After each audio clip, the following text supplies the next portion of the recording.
मंजिल उन्हीं को मिलती है जिनके सपनों में जान होती है। मंजिल उन्हीं को मिलती है जिनके सपनों में जान होती है। पंखों से कुछ नहीं होता, हौसलों में उड़ान होती है। स्वागत है दोस्तों आपके अपने चैनल CS प्रीति सिंह क्लासेस में। केपी सर यानी कि मैं आज आपको रिवीजन कराने वाला हूं इंडियन इकोनॉमी का। इंडियन इकोनॉमी की बात करें, दैट मीन्स हम बात करेंगे यहां पर इंडियन इकोनॉमी से connected matters, agriculture sector, service sector, manufacturing sector और डिफरेंट जो गवर्नमेंट पॉलिसीज रही, जो कहीं ना कहीं इंडस्ट्रियल पॉलिसीज के तौर पर जानी गई, उन सारे मुद्दों की हम यहां पर रिवीजन करने वाले हैं। अगेन मैं आपको बता दूं, ये रिवीजन का एक मोटिव ही यही होता है कि आप लोगों के कॉन्फिडेंस को बूस्टअप करना, हाई करना। लास्ट टाइम पर थोड़ी सी नर्वसनेस ज्यादा आ रही होती है, शायद कई बार फियर की वजह से बुक्स उठाने का मन भी नहीं कर रहा होता है, रिवाइज करने का मन नहीं कर रहा होता है। आप इजिली, आप अच्छे से रिवाइज कर पाएं और आप कम से कम सुन के कंटेंट को रिटेन कर पाएं। इन्हीं सारे मोटिव से हम एग्जाम के वेरी क्लोजली ये रिवीजन कराने जा रहे हैं, जो आपके लिए काफी हेल्पफुल साबित होगा। तो हम यहां बात करेंगे सबसे पहले एग्रीकल्चर सेक्टर की। एग्रीकल्चर सेक्टर को प्राइमरी सेक्टर बोला जाता है। एग्जामिनेशन का 1 मार्क्स का क्वेश्चन ये हो सकता है। और एग्रीकल्चर की अगर हम बात करें तो इंडिया की जो पॉपुलेशन है उसका 58% पॉपुलेशन कहीं ना कहीं एग्रीकल्चर पर डिपेंडेंट है। साथ ही साथ अगर हम बात करें एग्रीकल्चर सेक्टर की तो ये ग्रॉस वैल्यू एडिड भी 18.53 ट्रिलियन क्रिएट करता है, यानी कि प्रोड्यूस कर रहा होता है। That means agriculture gross value added by the agriculture, forestry and fishing is estimated at rupees 18.53 trillion. और यूएस डॉलर में इसे मेजर करेंगे 2.71 US dollar, 271 US dollar in billions. ये वैल्यूज कहीं ना कहीं मेजर की गई फाइनेंशियल ईयर 2018 के लिए। अगर एग्जामिनेशन क्वेश्चंस की बात करें तो पहला एग्जामिनेशन क्वेश्चन बन सकता है agriculture sector is primary sector, secondary sector, इस टाइप से क्वेश्चन बन सकता है। और दूसरा यहां पर हम क्वेश्चन की अगर हम बात करेंगे इंपोर्टेंट क्वेश्चन के तौर पर अगर हम देखने का प्रयास करेंगे तो यहां जो एग्रीकल्चर सेक्टर है वो 58% इंडिया की पॉपुलेशन की जो कहीं ना कहीं बेसिक रिक्वायरमेंट है उन्हें फुलफिल करता है। यानी इंडिया की 58% पॉपुलेशन कहीं ना कहीं एग्रीकल्चर के ऊपर डिपेंडेंट है। अगर हम आगे बात करें, अगले मुद्दे की बात करें, रिवीजन का पर्पस मैंने आपको पहले ही बता दिया है। रिवीजन में हम यहां बहुत डिटेल में नहीं जाएंगे, जो इंपोर्टेंट पॉइंट्स होंगे उन्हीं की बात करेंगे, जो एग्जामिनेशन के टाइम पर आपको रिवाइज करने चाहिए। बहुत ज्यादा डिटेल में एलोबरेट नहीं करूंगा क्योंकि ये एलोबरेट करने का टाइम नहीं है, यहां सिर्फ रीड आउट करने का टाइम है। आपको कुछ फैक्ट को आपके सामने पॉइंट आउट करने का टाइम है, तो उन्हीं सारे मुद्दों के अकॉर्डिंगली हम चलेंगे। अगर हम बात करें Indian food and grocery market तो world 6th largest grocery market है और रिटेल में ये कॉन्ट्रीब्यूटिंग कर रही है 70% ऑफ द सेल्स। यानी कि दो क्वेश्चन यहां से बनेंगे कि इंडिया का जो ग्रोसरी मार्केट है वो रिटेल सेक्टर में कितना परसेंट कॉन्ट्रीब्यूट करता है, रिटेल में उसकी कितनी हिस्सेदारी है, 70%। ये वर्ल्ड वाइड अगर देखा जाए तो ये इसका अगर हम मार्केट के साइज की बात करें तो 6th लार्जेस्ट कहीं ना कहीं अपने आप में एक Indian food and grocery market है। दैट मीन्स वर्ल्ड वाइड अगर देखा जाए तो 5 ही ऐसे फूड और ग्रोसरी मार्केट हैं जो इंडिया से ऊपर है। 6th नंबर किसका आता है, इंडिया का आता है। इसके बाद अगर हम बात करेंगे the Indian food processing industry account for 32% of the countries total food market. That means India की जो टोटल फूड मार्केट है उसका 32% कहीं ना कहीं कवर अप कर लिया जाता है फूड प्रोसेसिंग के थ्रू। फूड प्रोसेसिंग का मतलब होता है जो फूड होते हैं उन्हें प्रोसेस करके, जो फूड होते हैं उन्हें प्रिजर्व करके फ्यूचर के लिए रख लिया जाता है। That is known as food processing. जैसे पोटैटो खराब हो सकता है लेकिन पोटैटो का चिप्स बना के पैक कर दिया जाए तो वो 2 महीने, 3 महीने, 4 महीने तक वो प्रिजर्व हो सकता है। इनका कहना है Indian food processing industry account for करती है 32% कंट्रीज टोटल फूड मार्केट। इसके साथ साथ अगर हम बात करें one of the largest industry in India and is rank 5th in terms of production. और इंडियन फूड प्रोसेसिंग इंडस्ट्री की बात करें तो प्रोडक्शन के टर्म्स में इसका 5th रैंक है। ये एग्जामिनेशन क्वेश्चंस यहां आपका बन सकता है। इंपोर्टेंट मैंने टिक कर रखे हैं, ये नोट्स आपको मिल जाएंगे व्हाट्सएप के थ्रू। जो बच्चे रिवीजन कर रहे हैं उनको व्हाट्सएप के थ्रू ये नोट्स अवेलेबल होंगे, वहां से आप रिवाइज कर सकते हो। और यहां पर हम पॉइंट आउट भी कर रखा है कि इस पर्टिकुलर पॉइंट को आपको देखना एग्जामिनेशन के लिए जरूरी है। आगे अगर हम कंट्रीब्यूशन की बात करें, इट कॉन्ट्रीब्यूट, यानी कि हम बात कर रहे हैं it contribute around 8.80 and 8.39% of the gross value added in manufacturing and agriculture respectively. 13% of the India's export and 6% of the total industrial investment. यानी अगर हम बात करें इंडियन फूड प्रोसेसिंग इंडस्ट्री की, तो इनका कहना है कि ये 8.8% एंड 8.39%, यानी ग्रॉस वैल्यू एडिड में करता है 8.80%, मैन्युफैक्चरिंग में करता है 8.39%, साथ ही साथ में अगर हम बात करेंगे 8.80% gross value added in manufacturing और 8.39% gross value added in agriculture respectively, साथ ही साथ 13% इंडियाज एक्सपोर्ट। ये सारे के सारे डाटाज हैं, ये सारी की सारी फिगर्स हैं जो कहीं ना कहीं ये फूड प्रोसेसिंग इंडस्ट्री प्रोड्यूस कर रहा होता है। तो मोटे मोटे तौर पर या क्वेश्चंस की बात की जाए तो 58% पॉपुलेशन एग्रीकल्चर पर डिपेंड है। प्राइमरी सेक्टर को एग्रीकल्चर सेक्टर बोला जाता है, agriculture sector known as primary sector.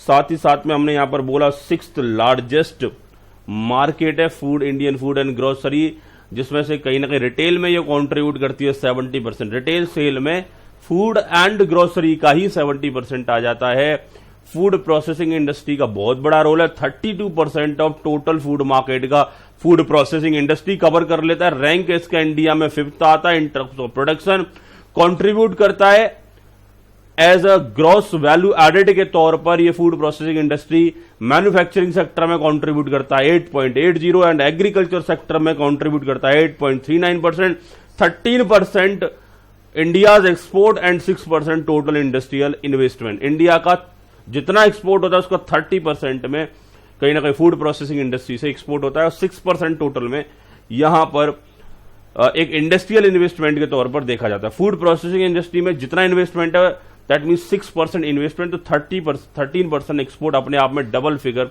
यानी कि डबल मार्जिन के साथ ये काम कर रहा है। मेजर इन्वेस्टमेंट की बात की जाए तो इन्वेस्टमेंट का वैल्यूज एग्जामिनेशन में उतना ज्यादा इंपॉर्टेंट नहीं रहेगा, शायद ही पूछा जाए आपसे। तो यहां पर कुछ सर्टेन से क्वेश्चन है, जैसे first mega food park Rajasthan में इनॉग्रेट हुआ मार्च 2018 में, ये क्वेश्चन आपसे आ सकता है। ठीक है, तो इस टाइप का क्वेश्चन है जो मैंने वेरी इंपॉर्टेंट यहां पर टिक कर दिया है। फॉरेन डायरेक्ट इन्वेस्टमेंट एफडीआई का फुल फॉर्म एग्जामिनेशन में आ सकता है। एफडीआई का फुल फॉर्म क्या रहेगा? फॉरेन डायरेक्ट इन्वेस्टमेंट, क्योंकि बहुत ज्यादा पॉपुलर टर्म है।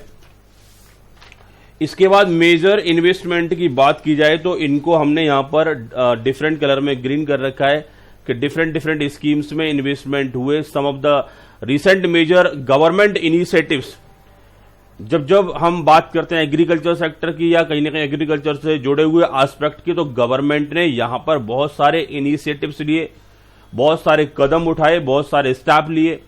और वो मेजर स्टेप्स कौन से हैं? Government major initiatives in the sector are as follows. और वो एग्रीकल्चर सेक्टर के अगर मेजर इनिशिएटिव्स की बात करेंगे तो वो कौन कौन से होंगे, इनको एक बार रीड आउट कर लेते हैं। एग्जामिनेशन में ऐसा क्वेश्चन आ सकता है, क्या ये मेजर गवर्नमेंट इनिशिएटिव है in case of agriculture sector या नहीं है?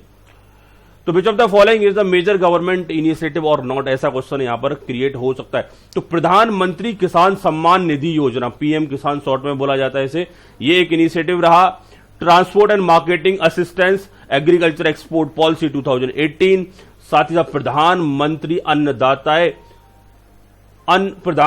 अन्नदाता है संरक्षण अभियान, पीएम आशा जिसे बोला जाता है। तो पीएम आशा देकर के आपसे वो फुल फॉर्म पूछ सकता है कि इसका फुल फॉर्म क्या रहेगा।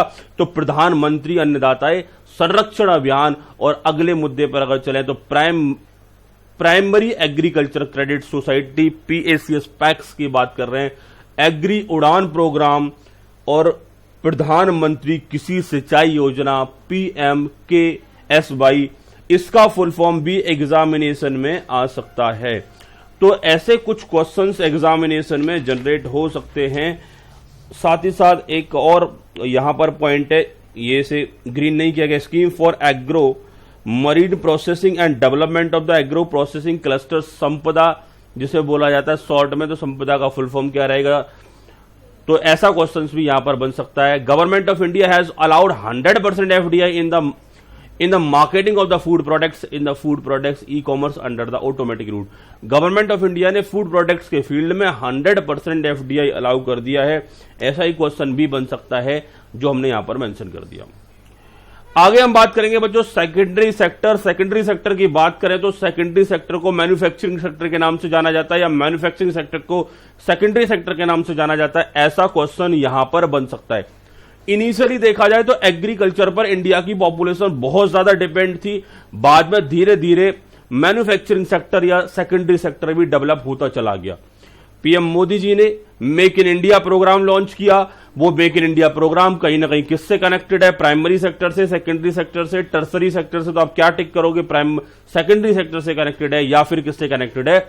मैन्युफैक्चरिंग सेक्टर से कनेक्टेड है। और ये मेक इन इंडिया प्रोग्राम चलाया गया तो किस लिए चलाया गया? इनका कहना है तो इंडिया को कहीं ना कहीं ग्लोबल हब बनाना था मैन्युफैक्चरिंग के फील्ड में, इसीलिए ये सेकेंडरी सेक्टर के तौर पर मैन्युफैक्चरिंग सेक्टर में मेक इन इंडिया प्रोग्राम चलाया गया। आगे इन्होंने बोला India is expected to become the 5th largest manufacturing country in the world by the end of year 2020।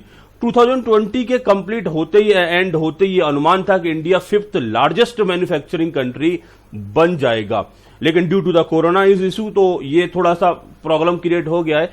तो इट में भी पॉसिबल ये टारगेट थोड़े से आगे जाके पूरे हो पाए, बट जल्दी ही हम मैन्युफैक्चरिंग सेक्टर में अपने आप में एक बहुत बड़े ब्रांड बनने वाले हैं। दैट मीन्स वर्ल्ड वाइड एक जो फैक्ट्री अभी चाइना को जाना जाता है मैन्युफैक्चरिंग के फील्ड में, या चाइना का जो रिकॉग्निशन है मैन्युफैक्चरिंग के फील्ड में, वो धीरे धीरे इंडिया में भी जनरेट होगा। तो make in India program manufacturing sector को काफी स्ट्रांग बनाता है। साथ ही साथ इन्होंने बोला कि मेक इन इंडिया के तहत, मेक इन इंडिया ड्राइव के तहत इंडिया में बहुत सारे एंटिटीज कंसर्न डिफरेंट मैनर में फॉरेन डायरेक्ट इन्वेस्टमेंट के थ्रू पैसा लगा रहे हैं। दैट मीन्स यानी इन्वेस्टमेंट इंडिया में आ रहे हैं। तो मेजर इन्वेस्टमेंट की बात करें तो some of the major investment and development in this sector in the recent past are. That means past में कौन कौन से मेजर इन्वेस्टमेंट रहे, उन सारे इन्वेस्टमेंट को एक एक करके लिस्ट आउट कर लेते हैं। बाकी सारा ज्यादा डिटेल में आपको जाने की जरूरत नहीं है, बहुत डीपली एग्जामिनेशन क्वेश्चंस कई बार नहीं आते, लेकिन हमको उसके मेन पॉइंट मालूम होना चाहिए। यहां से कई बार अपारेंटली क्वेश्चन बन जाता है। सारा पेपर 100% पेपर एकदम डिफिकल्ट कभी नहीं आता, 60 to 70 पेपर नॉर्मल आ जाता है। और कई बार हम बहुत ज्यादा डीपली जाने के कारण हम अपारेंट चीजों को, बेसिक सी चीजों को भी माइंड से स्किप कर जाते हैं। तो हमें ऐसा नहीं करना, बेसिक स्ट्रांग करा लेना है। जिसका कुछ भी तैयार नहीं है उस बच्चे को एंजॉय के साथ सुनना है और एग्जामिनेशन में बैठना है। मेजर इन्वेस्टमेंट की मैं बात कर रहा था, तो मैंने यहां पर बात किया कि इस पर्टिकुलर फील्ड में डिफरेंट टाइप के मेजर इन्वेस्टमेंट हुए। अगर हम बात करें as of December 2018, premier smartphone maker OnePlus is anticipating that India will become its largest research and development. India will become its largest research and development R&D base within the next 3 years. OnePlus ने बोला कि अगले 3 साल के अंदर smartphone बनाने वाली company OnePlus ने बोला अगले 3 सालों के अंदर हम इंडिया में अपना सबसे ज्यादा रिसर्च एंड डेवलपमेंट करेंगे। ये हमारे लिए एक रिसर्च एंड डेवलपमेंट के बेस के तौर पर आएगा। साथ ही साथ बाकी सारे इन्वेस्टमेंट की बात करें, फिलटेक्स की बात करें, फिलटेक्स इंडिया अब पॉलीमर मैन्युफैक्चरर है। इन्होंने भी इंडिया में कहीं ना कहीं फैब्रिक से कनेक्टेड यहां पर प्रोसेसिंग यूनिट लगाने की बात की, इंटीग्रेशन करने का बात किया। तो डिफरेंट टाइप के मेजर इन्वेस्टमेंट यहां पर इंडिया में देखने को मिले। Ashok Leyland utilising machine learning algorithm. That means Ashok Leyland जो व्हीकल मैन्युफैक्चरिंग कंपनी है, जो व्हीकल से कनेक्टेड है, इस टाइप का क्वेश्चन आ सकता है कि ये पर्टिकुलर एंटिटी किस फील्ड में वर्कआउट करती है। तो अशोक लीलैंड एक व्हीकल बनाने की कंपनी है। तो इन्होंने बोला कि हम भी अपने इंडिया में अपने मशीन्स का जो लर्निंग एल्गोरिथम है उसे प्रॉपरली करेंगे, उसे न्यूली तरीके से क्रिएट करेंगे, जिससे परफॉर्मेंस व्हीकल्स की बेटर हो पाए और कहीं ना कहीं जो ड्राइवर्स होते हैं उनको प्रॉपर तरीके से और ज्यादा सेफ्टी और हेल्प मिल पाए। मेजर गवर्नमेंट इनिशिएटिव्स की अगर हम बात करें, गवर्नमेंट ने भी इस पर्टिकुलर फील्ड में काफी सारे इनिशिएटिव्स लिए, लेकिन सारे के सारे इनिशिएटिव्स की अगर हम बात करें तो गवर्नमेंट के लॉट मोर इनिशिएटिव्स होते हैं, लेकिन उनमें से कुछ इनिशिएटिव्स को यहां पर नोट डाउन किया गया है, यहां पर प्रेजेंट किया गया है। जैसे हम गवर्नमेंट की बात करते तो government of India release the draft national policy on the electronics NPE, यानी draft national policy on electronics. National policy on electronics की अगर हम बात कर रहे हैं एनपीई, इस पर्टिकुलर एनपीई पॉलिसी को गवर्नमेंट ऑफ इंडिया ने 2018 में लॉन्च किया, which has envisages the creation of the $400 billion electronics manufacturing industry in the country by 2025। 2025 तक approx 400 billion US dollar electronic field में या इलेक्ट्रॉनिक मैन्युफैक्चरिंग इंडस्ट्री में यहां पर इन्वेस्ट किया जाएगा। दैट मीन्स इस पर्टिकुलर इंडस्ट्री के थ्रू वैल्यूज क्रिएट किए जाएंगे। इन सितंबर 2018 the government of India exempted 35 machine parts from the basic custom duty. Government of India ने बेटर तरीके से मशीनरी की जो अवेलेबिलिटी है उसे बेटर बनाने के लिए मशीनरी की अवेलेबिलिटी को गवर्नमेंट ऑफ इंडिया ने इंपोर्ट ड्यूटी यानी कि जो कस्टम ड्यूटी लगती है, बेसिक कस्टम ड्यूटी लगती है, उनमें राहत दी, जिससे कि आप बाहर से फॉरेन कंट्री से आप प्रॉपरली मशीनरी इंडिया में इंपोर्ट कर पाए। तो गवर्नमेंट ऑफ इंडिया भी मैन्युफैक्चरिंग सेक्टर को प्रमोट करने के लिए डिफरेंट टाइप की फैसिलिटीज आपको यहां पर प्रोवाइड कर रही है। अगेन यहां बहुत ज्यादा मोस्ट इंपोर्टेंट को क्वेश्चन कोई नहीं रखेंगे हम यहां से, क्योंकि इनमें से कोई ऐसा क्वेश्चन हमको देखने को नहीं मिल रहा है जो एग्जामिनेशन से डायरेक्टली पूछा जाए। जब डायरेक्टली पॉइंट होते हैं वहां मैं टिक आपको करता हूं कि वहां से जनरली क्वेश्चन बन जाता है। अगले अगर हम मुद्दे की बात करें, in union budget 2018-19 the government of India reduce the income tax rate to 25% for all companies having a turnover of up to ₹250 crore। That means यहां पर यह क्वेश्चन बन सकता है कि जो 2018-19 में गवर्नमेंट ऑफ इंडिया ने जो टैक्स रेट को रिड्यूस किया तो कितने परसेंट हो गया, तो यहां पर क्या बोलेंगे 25%। किसके लिए रहेगा? ऐसी कंपनीज के लिए जिनका टर्नओवर कहां तक है, 250 करोड़ रुपीस तक है। टर्नओवर का मतलब होता है एक तरीके से बेसिक जो सेल कर रहे होते हैं, हमारा रेवेन्यू हो रहा होता है, that is known as turnover. तो टर्नओवर हमारा 250 करोड़ तक है, तो हम पर टैक्स रेट 30% से ना लग करके कितना परसेंट लगेगा? 25%। तो 5% का राहत बहुत बड़ा राहत हुआ करता है कहीं ना कहीं एक पॉइंट ऑफ व्यू से देखा जाए तो। आगे मिड टर्म रिव्यू के तौर पर फॉरेन ट्रेड पॉलिसीज को बेटर बनाया गया, एमएसएमई सेक्टर्स को कहीं ना कहीं प्रमोट किया गया।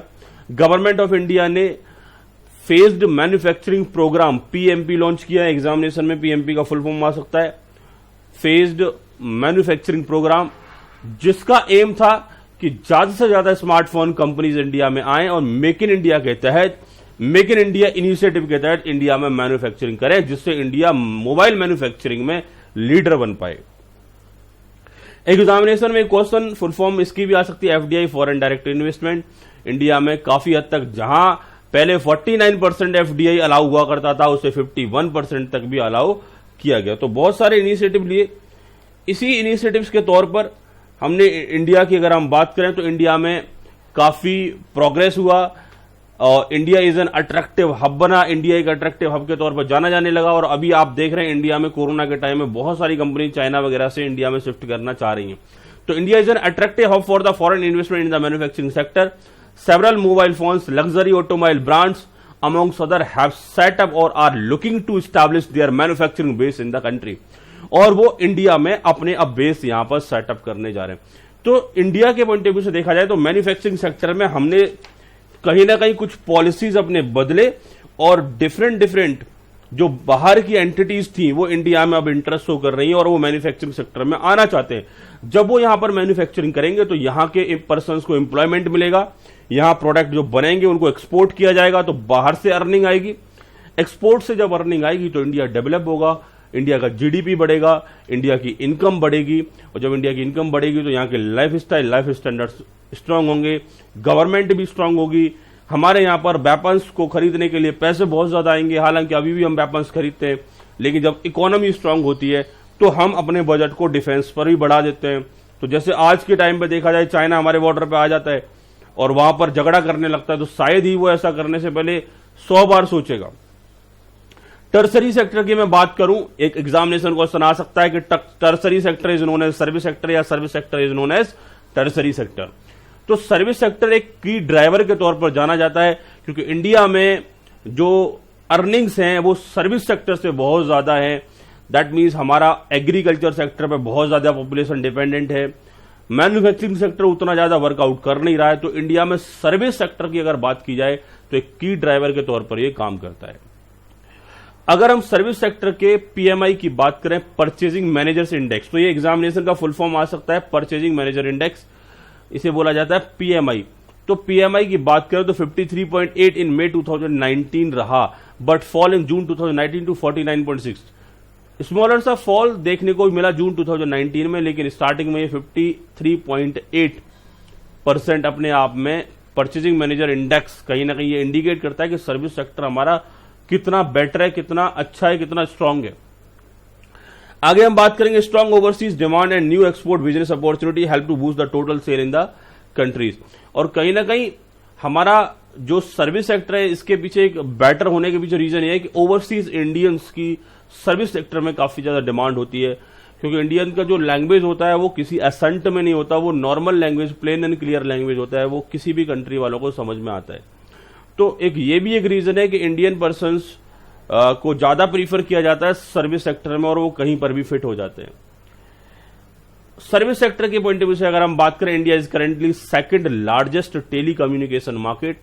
ये क्वेश्चन एग्जामिनेशन में बन सकता है कि सर अगर इंडिया की बात करें तो इंडिया जो second largest telecommunication sector में है, सेकंड प्लेस पर है। साथ ही साथ इनका कहना है second highest number of internet user, और इंडिया में जो वर्ल्ड वाइड देखा जाए तो second highest number of internet users हैं। तो ये अपने आप में सर्विस सेक्टर की तरफ इशारा कर रहा है कि सर्विस सेक्टर की पोजीशन यहां क्या हो सकती है।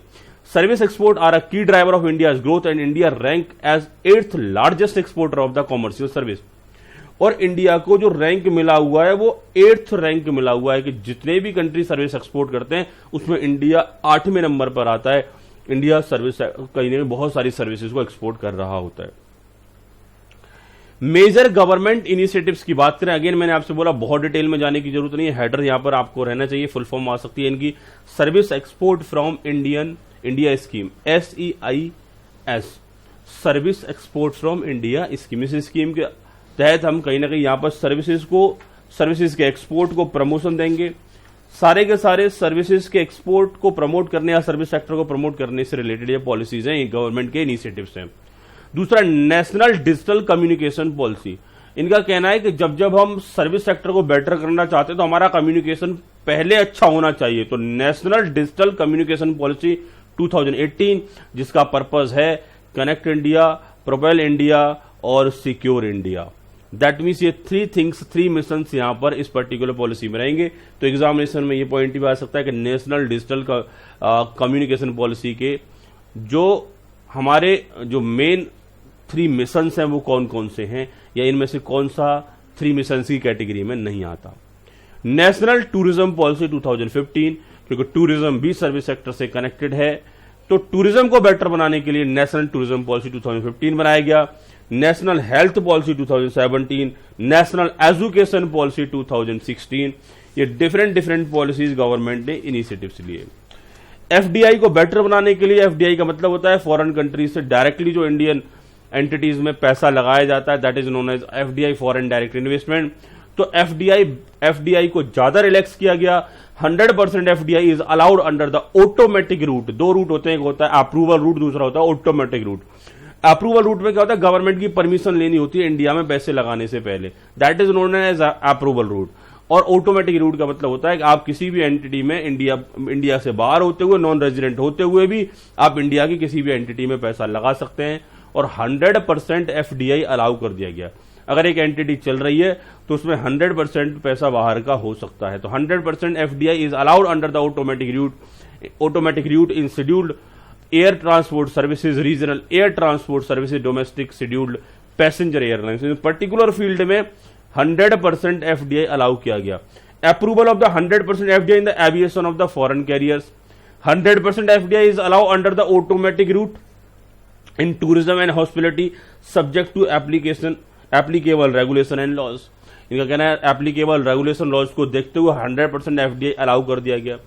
तो बहुत सारे बिजनेसेस के केस में जहां पर पहले एफडीआई 100% अलाउ नहीं था, वहां एफडीआई पॉलिसी में 100% एफडीआई अलाउ किया गया। और कहीं कहीं तो 100% एफडीआई ऑटोमेटिक रूट के थ्रू अलाउ कर दिया। ऑटोमेटिक रूट का मतलब होता है ऐसा रूट जहां आपको गवर्नमेंट की परमिशन लेने की जरूरत नहीं है। अगले मुद्दे पर चलते हैं बच्चों, agriculture and industrial policies of India की बात करें। एग्रीकल्चर पॉलिसीज क्यों बनी? क्योंकि एग्रीकल्चर को बेटर बनाना था। इंडिया में पहले प्लानिंग कमीशन चला करता था, प्लानिंग कमीशन 5 ईयर प्लान बनाया करता था। अभी नीति आयोग चलता है, प्लानिंग कमीशन को रिप्लेस करके नीति आयोग लेकर के आ गए ये। तो 5 ईयर प्लान बनाया करता, तो पहला 5 ईयर प्लान बना था हमारा 1951 से लेकर के 56 तक। तो इंडिया के पॉइंट ऑफ व्यू से बात करें तो एग्रीकल्चर सेक्टर में एग्रीकल्चर सेक्टर्स पर डिफरेंट 5 ईयर प्लान्स में ज्यादा फोकस किया गया। तो हम एक एक करके उन सारे सेक्टर्स की बात कर लेते हैं, सारे 5 ईयर प्लान्स की बात कर लेते हैं। हाईएस्ट प्रायोरिटी रही जहां पर एग्रीकल्चर प्रोड्यूस को बढ़ाने का प्रयास किया गया। नियरली 1/3 और 31% of the total plan fund were allocated to agriculture sector. जब हम आजाद हुए थे तो 31% ऑफ टोटल प्लान फंड, जितने भी हमारे प्लान फंड थे उनका 31% यहां पर अलोकेटेड किया गया था एग्रीकल्चर सेक्टर को। River valley project were taken up, और इसी दौरान रिवर वैली प्रोजेक्ट, नदियों के डिफरेंट प्रोजेक्ट को इसी पॉलिसी के तहत लाया गया था। इरिगेशनल फैसिलिटीज, साथ ही fertilizer plants were establish. That means हम बात करेंगे जब हम एग्रीकल्चर की बात करते हैं तो डिफरेंट टाइप की फैसिलिटी होनी चाहिए एग्रीकल्चर के लिए, सिंचाई प्रॉपर होनी चाहिए, फर्टिलाइजर्स उनके अच्छे होने चाहिए।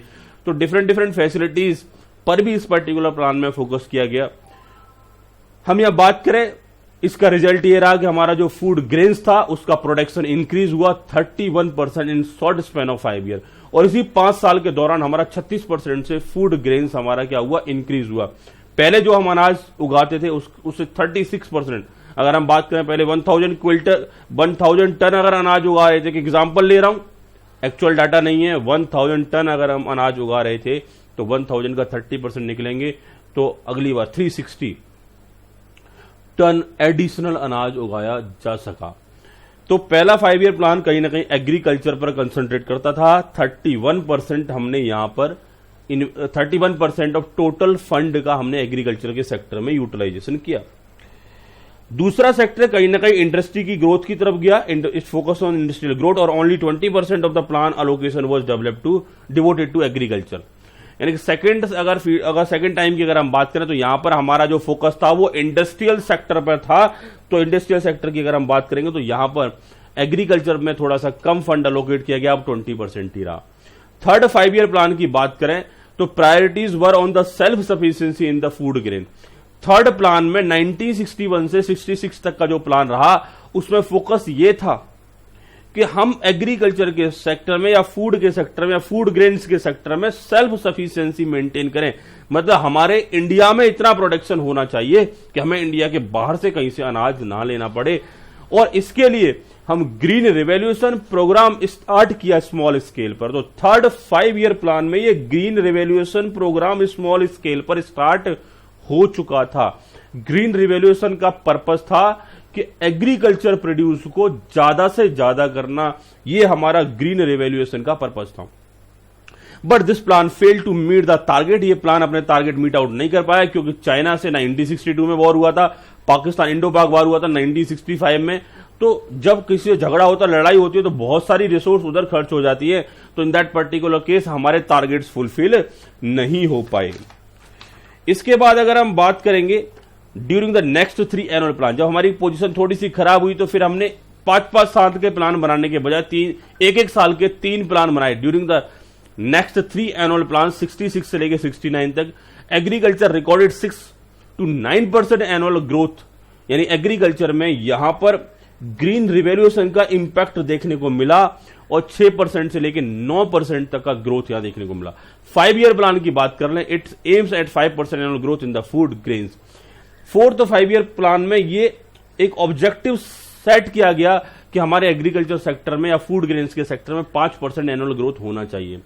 High yielding variety HYV seeds को यूज किया गया। हाई यील्डिंग वेराइटी का मतलब होता है ऐसे सीड्स यूज करना जो प्रोडक्शन को बढ़ाएं, एग्रीकल्चर प्रोड्यूस को बढ़ाएं। बेटर फर्टिलाइजर्स, अच्छे इक्विपमेंट्स कहीं ना कहीं यूज किए गए, जिससे कि आपका ग्रीन रिवॉल्यूशन सक्सेसफुली क्रिएट हो पाया। दैट मीन्स आपकी फसलों के प्रोडक्शन काफी हद तक बढ़ पाए। फिफ्थ 5 ईयर प्लान की बात करूं तो 1974 से लेकर 1979 तक का ये प्लान रहा फिफ्थ 5 ईयर प्लान 1974 से लेकर 1979 तक का ये प्लान रहा और इसका फोकस था self sufficiency in the food production. Again वही फोकस कि हम फूड प्रोडक्शन में सेल्फ सफिशिएंसी हमारे पास होनी चाहिए। अगेन सिक्स्थ 5 ईयर प्लान की बात करेंगे। इस पर्टिकुलर प्लान में लैंड रिफॉर्म पर फोकस किया गया, भूमि सुधार पर फोकस किया गया। पहले क्या होता था कि एग्रीकल्चर की जो लैंड थी डिस्ट्रीब्यूटेड थी, थोड़ा सा लैंड इधर है, फिर आपका और कहीं है, फिर आपका और कहीं है। तो लैंड रिफॉर्म्स जब किया जाता है तो सारी की सारी जो लैंड होती है उनको प्रॉपरली एक जगह पर लाया जाता है। बच्चे कह रहे सर लैंड तो इमूवेबल है, धक्का मार के लाएंगे क्या? मैंने कहा नहीं बेटा, धक्का मार के नहीं लाएंगे।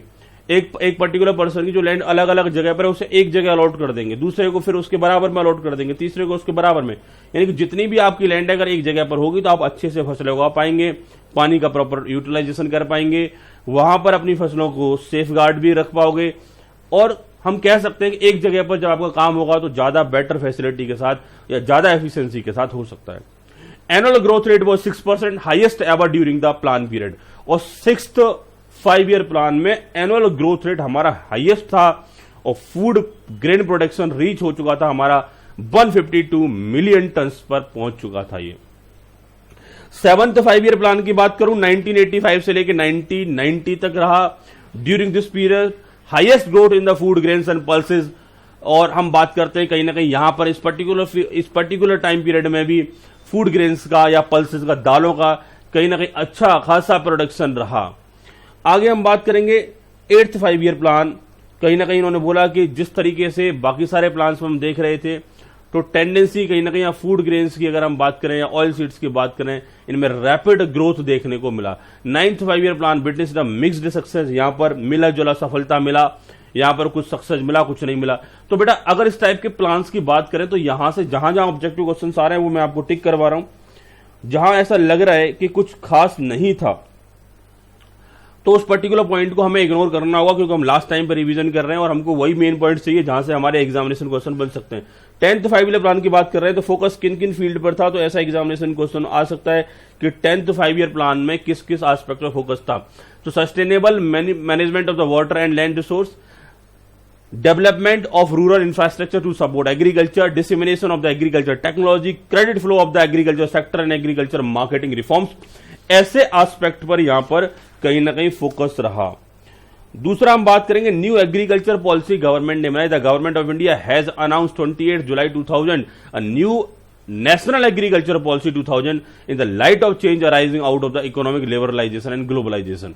ग्लोबलाइजेशन और लिबरलाइजेशन को देखते हुए गवर्नमेंट ऑफ इंडिया ने 2000 में न्यू एग्रीकल्चर पॉलिसी बनाई। यह एग्जामिनेशन क्वेश्चन बन सकता है कि न्यू एग्रीकल्चर पॉलिसी कब बनाई गई, क्या एम थे एग्रीकल्चर पॉलिसी के, जो अब तक हम पढ़ते आ रहे हैं डिफरेंट 5 ईयर प्लान्स में। तो उनका एक तरीके से अगर एवरेज कर लिया जाए या उनका एक शॉर्ट फॉर्म डेवलप कर लिया जाए या एक करक्स निकाल लिया जाए तो वो हमारा इस पॉलिसी का एम्स था कि 4% का annual growth, achieving more than 4% per annum growth rate in the agriculture sector. इनका कहना है कि यहां पर हम 4% से ज्यादा ग्रोथ रेट अचीव करें। ग्रोथ बेस्ड होनी चाहिए efficient use of resources, conservation of soil, water and biodiversity. इनका कहना है कि हमारी रिसोर्सेज को सेफ गार्ड करते हुए ही हमारी ग्रोथ होनी चाहिए। Growth with equity in region and among the farmers, हर एक रीजन में इक्वल ग्रोथ होनी चाहिए। और growth that cater the domestic market and maximize the benefits from export of agriculture products. और ऐसी ग्रोथ होनी चाहिए जो कहीं ना कहीं अपनी डोमेस्टिक मार्केट को तो कैटर करे ही करे, इसके साथ साथ एग्रीकल्चर के एक्सपोर्ट को भी बढ़ावा दे। Technologically, environmentally and economically sustainable growth होनी चाहिए। मतलब सस्टेनेबल ग्रोथ का मतलब है विदाउट कंप्रोमाइजिंग एनीथिंग, हम अपनी रिसोर्स के साथ कंप्रोमाइज किए बिना ही ग्रोथ करें। यस या नो। 11th 5 ईयर प्लान की बात करूं 2007 से 2012 तक रहा। फोकस था इंक्लूसिव ग्रोथ को लेकर के, target growth of 4% per annum in the GDP from agriculture and allied services. इनका कहना है जीडीपी की अगर हम बात करें तो टारगेट ग्रोथ रेट हमारा क्या है 4% पर एनम का है, जो हम न्यू एग्रीकल्चर पॉलिसी में लेके चले थे। To achieve inclusive growth the 11th plan aimed at the following. 11th plan ने कुछ सर्टेन से एस्पेक्ट पर फोकस किया। अगेन यहां पर कोई ऐसा पॉइंट नहीं दिख रहा है। नेक्स्ट पॉइंट पर चलते हैं। ये 2 पॉइंट है, इनका फुल फॉर्म आ सकता है। One of the major accomplishment of 11th 5 year plan was launching of national food security mission, ये क्वेश्चन में आ सकता है, ये कब किस प्लान में लॉन्च हुआ? तो national food security mission 11th 5 year plan में, या नेशनल फूड सिक्योरिटी मिशन को फुल फॉर्म के तौर पे पूछा जा सकता है, आपसे पूछा जा सकता है NFSM स्टैंड फॉर, तो आप क्या टिक करोगे? National food security mission. Introduction of राष्ट्रीय कृषि विकास योजना RKVY, इसका फुल फॉर्म आ सकता है, ऐसा आपसे पूछा जा सकता है। और ये कौन से 5 ईयर प्लान में रहा, यह भी आपसे पूछा जा सकता है। नेशनल फूड सिक्योरिटी मिशन की अगर हम बात करें, कहीं ना कहीं इस पर्टिकुलर मिशन में ऑब्जेक्टिव गवर्नमेंट के थे कि जो फूड सिक्योरिटी हो पाए, फूड का वेस्टेज ना हो, जितने भी क्रॉप से हमारा प्रोडक्शन हो रहा है उसका प्रोडक्शन भी बेटर हो, और साथ ही साथ जिस फील्ड में हमारा प्रोडक्शन बेटर नहीं था, जैसे हमारे यहाँ दालों की बात करें, इनकी कमी रहती थी, पल्सेस वगैरह, व्हीट वगैरह, राइस वगैरह, तो इनका प्रोडक्शन हमारा बेटर रहे, जिससे क्या होगा, इंडिया को एक फूड सिक्योरिटी मिलेगी। तो ये सारी थिंग्स इस पर्टिकुलर प्लान में ये लेकर के आई। इनका कहना है government aim to increase production of rice, wheat and pulses by the 10 million ton. तो गवर्नमेंट का ऑब्जेक्टिव क्या था? 10 मिलियन टन से ये प्रोडक्शन बढ़ जाना चाहिए, 8 million ton and 2 million ton. That means अगर हम बात करें राइस का 10 मिलियन टन, व्हीट का 8 million ton and 2 million ton हमारा कहीं पल्सेस का प्रोडक्शन होगा, तो कहीं ना कहीं फूड के फील्ड में फूड सिक्योरिटी मेंटेन कर पाएंगे। आगे हम बात करें the major following are the major achievement of the NFSM। NFSM के डिफरेंट अचीवमेंट्स रहे, यहां पर प्रोडक्शन बेटर हो गए इस स्कीम के तहत। अगले मुद्दे पर चलते हैं बच्चों, नेक्स्ट एस्पेक्ट की बात करेंगे, राष्ट्रीय कृषि विकास योजना। देखो होता क्या है कि आपको कहीं ना कहीं ये राष्ट्रीय कृषि विकास योजना का फुल फॉर्म वो आपसे पूछ सकता है, काफी पॉपुलर इसके बारे में हम बात कर रहे हैं। RKVY का फुल फॉर्म आपसे पूछ सकता है, RKVY कब इंट्रोड्यूस किया गया ये आपसे पूछा जा सकता है। और अगर हम राष्ट्रीय कृषि विकास योजना की बात करें तो गवर्नमेंट ऑफ इंडिया ने जब ये इंट्रोड्यूस किया तो उसमें कितने अमाउंट का आउटले था? आउटले ऑफ ₹25,000 करोड़ US की अगर हम बात करें तो 4.7 बिलियन हो जाता टू इनकरेज द स्टेट्स। और राष्ट्रीय कृषि विकास योजना में गवर्नमेंट ने डिफरेंट स्टेट्स को क्या किया? इनकरेज किया, इंक्रीज किया public investment in agriculture and allied services, ये सारे एस्पेक्ट रहे। और various sub schemes under RKVY are as follows. RKVY में डिफरेंट स्कीम्स जो थी उनका यहां पर हमने लिस्ट दे रखा है, वो क्या क्या स्कीम्स रहे इन्हें एक बार जस्ट रीड कर लेना। इन सारे स्कीम्स की बात करें तो ये स्कीम्स के थ्रू RKVY स्कीम को कहीं ना कहीं सक्सेसफुल बनाने का प्रयास किया गया, क्योंकि एग्रीकल्चर के फील्ड में पहले इंश्योरेंस नहीं रहा करते थे, और अब राष्ट्रीय कृषि विकास योजना की अगर हम बात करें तो इसके बाद से एग्रीकल्चर के फील्ड में काफी डिफरेंट तरीके से फार्मर्स को इंश्योर करने का प्रयास किया गया, उनकी अर्निंग को बढ़ाने का प्रयास किया गया, और उनके जो एग्रीकल्चर प्रोड्यूस थे उन्हें डेवलप करने का प्रयास किया गया। आगे हम बात करेंगे 12th 5 ईयर प्लान की। अगर हम बात करेंगे तो 12th 5 ईयर प्लान की बात करें, agriculture sector grew by average 1.6%, जो कम था, बहुत कम था 4% से जो हमने टारगेट रखा था। However the government of India took several step for increasing the investment in agriculture sector, और इन्हीं सारे एस्पेक्ट को देखते हुए गवर्नमेंट ऑफ इंडिया ने काफी सारे स्टेप्स लिए। दूसरी पॉलिसी की बात करूं, पहली पॉलिसी हमारी एग्रीकल्चर पॉलिसी हो जाती है जिसमें हमने डिफरेंट 5 ईयर प्लान्स की बात की। अब हम इंडस्ट्रियल पॉलिसी की बात करते हैं तो industrial policy is a statement, industrial policy is a statement of objective to be achieved in the area of industrial development. Agriculture के लिए बनती है एग्रीकल्चर पॉलिसी, तो इंडस्ट्री को बेटर करने के लिए बनेगी इंडस्ट्रियल पॉलिसी। तो टाइम पर गवर्नमेंट ने इंडस्ट्रियल पॉलिसी बनाए, तो इंडस्ट्रियल पॉलिसी 1948 पिक्चर में आई। यहां से बेटा टिक कर लेना, वेरी इंपोर्टेंट क्वेश्चन आना ही आना है कि इंडस्ट्रियल पॉलिसी रेजोल्यूशन 1948 के तहत इंडस्ट्रीज को कितनी कैटेगरी में बांटा गया, ये क्वेश्चन बनेगा। 4 कैटेगरी में बांटा गया, 4 कैटेगरी में बांटा गया, क्वेश्चन आ रहा है, नोट कर लो। बात समझ लो, बच्चे कह रहे हैं सर कैसे पता चला? बड़ा सीधा बात है, ऑब्जेक्टिव क्वेश्चन यहां से सीधा बनेगा, अपारेंटली दिख रहा है तो बहुत अच्छे से फोकस कर लो। Under this policy the large industries were classified in the 4 category, 4 categories में इन्हें बांटा गया। स्ट्रेटेजिक इंडस्ट्री, बेसिक या की इंडस्ट्री, इंपोर्टेंट इंडस्ट्री या अदर इंडस्ट्रीज।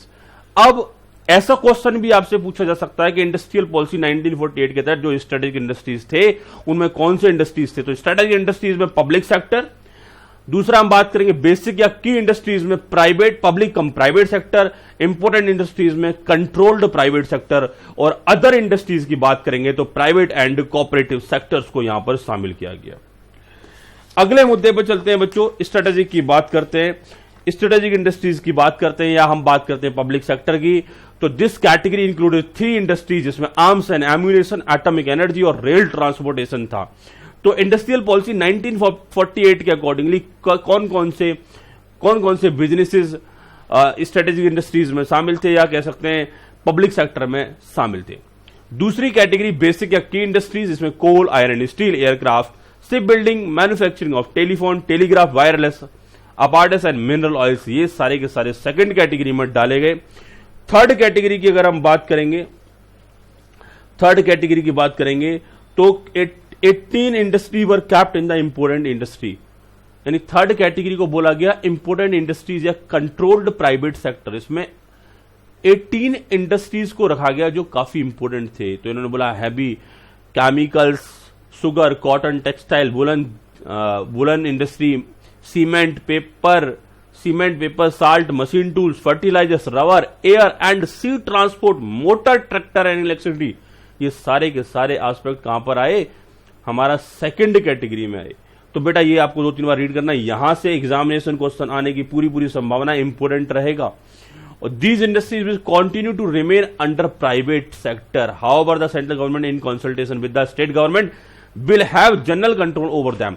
उनके ऊपर कोई जनरल कंट्रोल जरूर था, लेकिन ये प्राइवेट सेक्टर के कंट्रोल में ये इंडस्ट्रीज थे। चौथी कैटेगरी की बात करें अदर में, तो इन्होंने बोला all other industry which are not included to the above mention 3 category, जो पहली 3 कैटेगरी में नहीं है वो चौथी कैटेगरी में गया, जिसे बोला गया अदर इंडस्ट्रीज। इसके बाद industries development and regulation act 1951 picture में आया, industries development and regulation act 1951 picture में आया। और इसके अगर ऑब्जेक्टिव की बात करें, इस इंडस्ट्रियल डेवलपमेंट रेगुलेशन एक्ट के ऑब्जेक्टिव थे कहीं ना कहीं इंडस्ट्रियल सेक्टर को डेवलप करना, उसे प्रायोरिटी पर लेके आना, साथ ही साथ इनका कहना है वहां पर स्मॉल एंटरप्रेन्योर से बेटर कर पाए, ये सारे ऑब्जेक्टिव रहे। प्रोविजन ऑफ द एक्ट की बात करें तो आईडीआरए की बात करें, industrial development and regulation act की अगर बात करें, 2 तरीके के प्रोविजन होते हैं इसमें, restrictive provision, reformative provision. Restrictive and reformative both none of these अगर ऑप्शन आ जाता है तो इन दैट केस हम क्या टिक करेंगे, बोथ टिक करेंगे। रिस्ट्रिक्टिव की अगर बात करें, under this category all the measures were design to curb unfair practice adopted by the industries. Restrictive provisions में कहीं ना कहीं जो अनफेयर तरीके से काम कर रहे थे उन पर्टिकुलर वर्किंग को कर्व आउट करने का, रिजॉल्व करने का प्रयास किया गया। Registration and licensing of industries undertaking, inquiry of listed industries, cancellation of registration licence. तो रजिस्ट्रेशन करवाना, लाइसेंस देना, गलत कर रहा है उसकी इंक्वायरी करना और रजिस्ट्रेशन को कैंसिल कर देना, ऐसे वर्किंग इस टाइम पर किए गए। अगर हम रिफॉर्मेटिव प्रोविजंस की बात करेंगे तो डायरेक्ट रेगुलेशन होते हैं controlled by the government, control on price, distribution and supply, constructive measures, ये सारे के सारे पॉइंट कहीं ना कहीं रिफॉर्मेटिव में आते हैं। यानी कि यहां पर जो कंट्रोल रहता है वो किसके पास होगा, गवर्नमेंट के पास होगा। Industrial policy resolution IPR 1956, industrial policy resolution IPR 1956 की बात करूं तो industrial policy resolution 1956 replace the IPR 1948, it stressed on. 1956 की पॉलिसी ने आईपीआर 1948 को क्या कर दिया, रिप्लेस कर दिया। इससे क्या हुआ, स्पीड अप मिल गया, एक्सपेंशन हो गया पब्लिक सेक्टर का, डिफरेंट तरीके हमें एडवांटेज मिले इस पर्टिकुलर इंडस्ट्रियल पॉलिसी के बाद। तो new industrial policies of India in 1991, अगर इसकी बात करें तो new industrial policy was announced in July 1991 in the midst of the severe economic instability in the country। 1991 में जब हमारी इंडस्ट्रियल जो सेक्टर था वो काफी डेंजर में था, उस दौरान ये पॉलिसी इंट्रोड्यूस की गई। फीचर क्या था कि प्राइवेट सेक्टर को स्ट्रांग बनाना, साथ ही साथ कंट्रोल्स बहुत ज्यादा थे पहले, उन कंट्रोल्स को खत्म करना, और साथ ही साथ अगर हम बात करें डिफरेंट टाइप की इंडस्ट्रीज को शिफ्ट करने के लिए पॉलिसी बनाना, ऐसे कुछ ऑब्जेक्टिव यहां पर रहे। तो ये features of the new industry policies को हम यहां पर रिटेन कर सकते हैं, इनके पॉइंट बना सकते हैं। Limiting role of private sector, limiting role of public sector का रोल कम से कम करना, लिबरलाइजेशन को फोकस करना, liberalisation of foreign investment, foreign person easily invest कर पाए, इंडिया में पैसा लगा पाए, उस रास्ते को आसान बनाना, foreign technology had been made easy for allowing automatic approval for the technology related agreement, यानी टेक्नोलॉजी को, फॉरेन टेक्नोलॉजी को हम हायर करके या वहां से उसे किसी भी तरीके से रिसीव करके इंडिया में एक बेटर प्रोटेक्शन कर पाए, ये सारे एस्पेक्ट कहीं ना कहीं इंडस्ट्रियल पॉलिसी 1991 में लाए गए। Promotion of small scale industries, SSI का फुल फॉर्म एग्जामिनेशन में आ सकता है कि छोटे छोटे इंडस्ट्रीज को प्रमोट किया गया। डोमेस्टिक रेगुलेटरी रिफॉर्म्स, जो डोमेस्टिक लेवल पर जो कानून बने हुए थे, जो रेगुलेशंस बने हुए थे, उनमें सुधार किया गया। ये सारे वर्किंग हमारे कहां पर हुए 1991 में। Abolition of the industrial licensing, और जो इंडस्ट्रियल लाइसेंस थे उनका अबॉलिशन हुआ, उन्हें खत्म किया गया। ये पॉलिसीज हमारी स्टार्टिंग में रही। बैलेंस ऑफ पेमेंट की हम बात कर लेते हैं। बैलेंस ऑफ पेमेंट का मतलब है कि हम अपनी करेंसी बाहर दे रहे हैं और बाहर की करेंसी हमारे पास आ रही है। अगर हम पे ज्यादा करेंगे, रिसीव कम करेंगे, तो हमारा एडवर्स बैलेंस आएगा, नेगेटिव बैलेंस आएगा, जिसे हम कई बार डेफिशिएंसी भी बोल सकते हैं। यस या नो? बैलेंस ऑफ पेमेंट देखना पड़ता है। तो बैलेंस ऑफ पेमेंट का फुल फॉर्म आ सकता है बीओपी स्टैंड फॉर, तो आप क्या बोलोगे? Balance of payment is a method a country use to monitor all international monetary transaction at a specific period. तो एक स्पेसिफिक पीरियड में जितने भी इंटरनेशनल ट्रांजेक्शन होते हैं उसमें चेक किया जाता है बैलेंस ऑफ पेमेंट पॉजिटिव रहा या नेगेटिव रहा। इनका कहना BOP is calculated every quarter and every calendar year. ये बीओपी की बात करेंगे तो हर एक क्वार्टर और कैलेंडर ईयर में भी ये कैलकुलेट होता रहता है। तो बैलेंस ऑफ पेमेंट की अगर हम बात करें तो शॉर्ट में हम कह सकते हैं एक्सपोर्ट और इंपोर्ट का जो डिफरेंस होता है, एक्सपोर्ट ज्यादा होंगे, इंपोर्ट कम होंगे, सरप्लस आएगा बैलेंस ऑफ पेमेंट के तौर पर। अगर इंपोर्ट ज्यादा होंगे, पैसे खर्च ज्यादा कर रहे हो, पैसे खर्च ज्यादा कर रहे हो, उतने नहीं आ पा रहे, तो उसे क्या बोला जाएगा? डेफिशिएंसी बोला जाएगा। तो एक फॉर्मूला बना है, X is equal to X minus M is equal to TB. TB का मतलब है यहां पर ट्रेड ऑफ बैलेंस से या बैलेंस ऑफ ट्रेड से है, X is equal to export है और M is equal to import है। तो हमने यहां पर जो डिफरेंट तरीके से बैलेंस ऑफ पेमेंट की बात की, बैलेंस ऑफ पेमेंट का मतलब है कि आप अपनी कंट्री से पैसा बाहर कितना दे रहे हो, बाहर से पैसा इंडिया में कितना लेकर के आ रहे हो। एक बैलेंस ऑफ पेमेंट का टेबल दे रखा है, जस्ट एक बार देख लेना इसे, बहुत ज्यादा इसमें डीपली जाने की जरूरत नहीं है, क्योंकि इस टाइप की टेबल एग्जामिनेशन में आपको बनानी नहीं आपकी आनी है। आगे हम बात करेंगे favourable and unfavourable balance of trade. अगर पॉजिटिव है तो फेवरेबल बैलेंस ऑफ ट्रेड, अगर अनफेवरेबल होगा तो वो नेगेटिव बैलेंस ऑफ ट्रेड होगा। मतलब खर्चा ज्यादा कर दिया होगा फॉरेन कंट्रीज में, लेकिन उससे उधर से उतना कमा नहीं पाए, तो नेगेटिव बैलेंस ऑफ ट्रेड उसे बोला जाएगा। आगे हम बात करेंगे फेवरेबल को एक्सप्लेन किया गया है, देन आफ्टर अनफेवरेबल को एक्सप्लेन किया गया है। Recent scenario of the India's balance of trade, उसके बाद इंडिया के बैलेंस ऑफ ट्रेड के रीसेंट सिनेरियो दे रखे हैं, वैल्यूज दे रखी है कब कितना हुआ, और ऐसी वैल्यूज का एग्जामिनेशन में आना बहुत मुश्किल काम होता है, तो इसे जस्ट रीड आउट कर लेना, जस्ट इसे रीड कर लेना। बच्चों फॉरेन इन्वेस्टमेंट इंडिया की बात करें तो फॉरेन इन्वेस्टमेंट इंडिया में जो हो सकता है वो डिफरेंट फॉर्म में हो सकता है। तो एग्जामिनेशन के लिए वेरी इंपोर्टेंट क्वेश्चन रहेगा ये। मैं अगेन टिक करा रहा हूं, पहले से भी टिक है। आपसे पूछेगा कौन कौन से मेथड है जिससे इंडिया में पैसा आ सकता है, फॉरेन डायरेक्ट इन्वेस्टमेंट से, फॉरेन पोर्टफोलियो इन्वेस्टमेंट से, या फॉरेन इंस्टीट्यूशनल इन्वेस्टमेंट से इंडिया में पैसा आ सकता है। इसका जो पैराग्राफ दे रखे हैं यहां से भी आप रीड आउट कर सकते हो। डिफरेंस के तौर पर हम यहां देख सकते हैं, डिफरेंस में पढ़ लेते हैं पॉइंट वाइज, यहां पर हमें आंसर मिलेगा जिससे ऑब्जेक्टिव क्वेश्चंस को हमें टिक करने में आसानी रहेगी। When a company situated in one country makes an investment in a company situated in abroad, it is known as FDI। जब एक कंपनी किसी फॉरेन कंट्री की कंपनी में इन्वेस्टमेंट कर रही है तो उसे क्या बोला जाता है? एफडीआई, फॉरेन डायरेक्ट इन्वेस्टमेंट बोला जाता है। लेकिन एफआई की बात करें, सॉरी एफआईआई की अगर हम बात करें, एफडीआई एफआईआई की बात करते हैं, तो फॉरेन इंस्टीट्यूशनल इन्वेस्टर्स की अगर हम बात करते हैं, FFI is when foreign companies make investment in the stock market of the country। That means India के स्टॉक मार्केट में कोई पैसा लगा रहा है तो वो FFI का पैसा हो गया, और कोई फॉरेनर इंडिया में आके किसी कंपनी में पैसा लगा रहा है तो वो FDI हो गया। तो स्टॉक मार्केट में पैसा लगाओगे, स्टॉक मार्केट में अगर पैसा लगा रहे हो तो FFI, कंपनी में पैसा लगा रहे हो डायरेक्टली तो क्या होगा? FDI। एंट्री एंड एग्जिट यहां पर डिफिकल्ट होता है क्योंकि कंपनी पैसा लगा होता है, यहां एंट्री एग्जिट बड़ा इजी होता है। एफएफआई है, शेयर मार्केट में पैसा लगाया, कभी भी शेयर सेल कर दिए, तो एंट्री एग्जिट यहां आसान है। व्हाट इट्स ब्रिंग ये लॉन्ग टर्म कैपिटल लेके आता है बिजनेस के दौरान, क्योंकि बिजनेस में पैसा लग रहा है और ये लॉन्ग टर्म और शॉर्ट टर्म कुछ भी हो सकता है। ट्रांसफर की बात करें, fund, resource, technology, strategy, know how, जब एफडीआई के थ्रू कोई पैसा लगाता है तो फिर सब कुछ देता है, पैसे देता है, रिसोर्स देता है, टेक्नोलॉजी देता है, साथ ही साथ में काम कैसे करना है वो सारे नो हाउ, वो टेक्नोलॉजी वो आपको प्रोवाइड करेगा। लेकिन यहां पर आप शेयर मार्केट में पैसा लगा के भूल जाते हो और जब आपको प्रॉफिट दिखाई देता है तो आप उस पर्टिकुलर शेयर को सेल भी कर सकते हो।